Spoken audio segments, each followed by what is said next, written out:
Stove clean பண்ணும்போது இந்த தப்பு மட்டும் பண்ணவே பண்ணிடாதீங்க.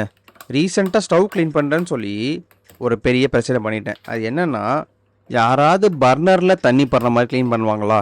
அப்படி பண்ணால் இந்த பிரச்சனை தாங்க ஆகும். என்ன பண்ணிட்டேன்னா, ஒரு ஆர்வ கோளாறாக பர்னரையும் ஈரத்துணி வச்சு துடைச்சிட்டேன். அந்த பர்னரில் இருக்க ஓட்டை வழியாக உள்ளெல்லாம் தண்ணி போயிடுச்சு. அதனால் அந்த பர்னர் ஃபயரே ஆகலை. அஜ்ஜோ போச்சுடா. அப்புறமா எடுத்து திறந்து பார்த்தா அந்த பர்னரோட டாப் பாருங்கள், அதுவுமே வந்து நல்ல ஈரமாக இருக்குது. அதுக்கப்புறம் இந்த பர்னரோட பேஸ் பாருங்கள், அதுவும் நல்ல ஈரமாக இருக்கும். உள்ளே தண்ணியை தேங்குற லெவலுக்கு தண்ணி ஊற்றி வச்சுருக்கேன். இந்த மாதிரி அடிக்கடி பண்ணிட்டோன்னு வச்சுக்கோங்க, மொத்த பர்னர் சட்டியும் அப்பப்போ மாற்றுற மாதிரி ஆயிரும். ஸோ இது வந்து சின்ன பிரச்சனை இல்லை, பெரிய பிரச்சனை தான். பாருங்கள், நல்லா இருக்க பர்னர் எப்படி இருக்குன்னு. உள்ளே வந்து ஃபுல்லாக ட்ரையாக இருக்கணும், இந்த மாதிரி தான் இருக்கணும். இந்த மாதிரி தண்ணிலாம் தேங்க விட்டோன்னு வச்சுக்கோங்க, அவ்வளோதான். அந்த தண்ணி வெளியே போகிறதுக்கு வழியே இல்லாதனால அங்கேயே தேங்கி இருந்து ரெஸ்ட்டு தான் ஆகும். அதனால் சீக்கிரமாக பர்னர் போயிடும். ஸோ நான் ஃபஸ்ட்டு என்ன பண்ணேன்னா, நம்ம மேஜிக் ஸ்பாஞ்சை வச்சு எடுத்துடலாம் அப்படின்ட்டு அதை வச்சு ட்ரை பண்ணேன். அது அழுக்கு தான் ஆகுது தவிர அதுலேருந்து தண்ணி எடுக்க முடியல, ஏன்னா அது உள்ளே நுழையில. நெக்ஸ்ட்டு இந்த ஏர் ட்ரையர் தான் யூஸ் பண்ணேன். இது வேறு லெவலில் கை கொடுத்துச்சு.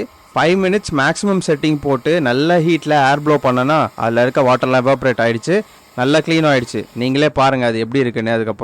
அதுக்கப்புறம் பர்னர் டாப்லேயும் கொஞ்ச நேரம் காமிச்சேன். அது போட்டுட்டு அப்புறமா நம்ம லைட் பண்ணி பார்க்கலாம் அப்படின்ட்டு லைட்டரை வச்சு அதை லைட் பண்ணேன். ஆனால் ஒரு சில இடத்துலலாம் எரியல.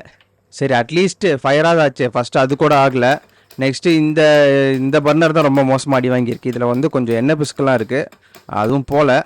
ஸோ ஆனால் ஃபயர் பண்ணால் ஒரே ஒரு இடத்துல மட்டும்தான் எரிஞ்சுது. ஸோ எல்லாத்தையும் ரொம்ப நேரம் எரிய விட்டேன். அந்த ஹீட்டில் இருக்க வாட்டர் எல்லாமே நல்லா எவாப்ரேட் ஆகிடுச்சு. அப்புறமா ஒரு வாட்டி அதையும் ஆஃப் பண்ணிட்டு ஆன் பண்ணி திரும்பி ஃபயர் பண்ணி பார்த்துட்டேன், நல்லா ஃபயர் ஆகிடுச்சு. இதெல்லாம் பண்ணி முடிக்கிறதுக்குள்ளே மூஞ்சி பார்த்தீங்களா, நல்லா வெத்துச்சு. அடுத்த வீடியோவில் பார்க்கலாம். பாய்.